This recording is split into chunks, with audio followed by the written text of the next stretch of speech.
One reason why we are thinking about this man's killing all wrong is that y'all do not get that far-right groups hate each other, and it's been this way for a long time. To understand this, why not take a look at the history of Romanian fascism? By now, there's some pretty solid evidence that the shooter was part of the whole Groyper thing, or at least something associated with that. Followers of Nick Fuentes who think that Charlie Kirk wasn't nearly extreme enough. When far-right groups hate each other, as they always do, they not only, of course, enact violence, terrorism, murder upon all types of oppressed people, but they also do horrible things to each other. Take Corneliu Codreanu, for example, the super far-right anti-Semite who founded Romania's Iron Guard, a terrorist paramilitary organization, who ended up working with the SS. He was despised by the king of Romania, who was also basically a dictator, King Carol II. Why? Basically because he was getting more attention than King Carol. And King Carol was crazy.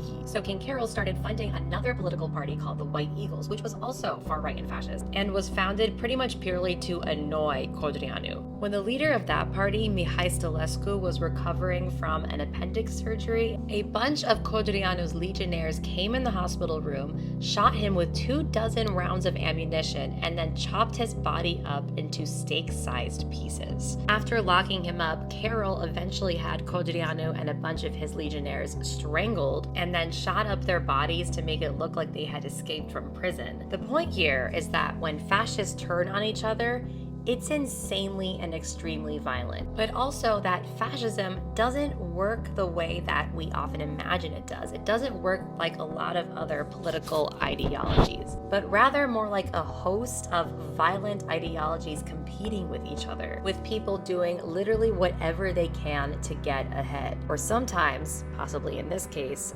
just to get attention.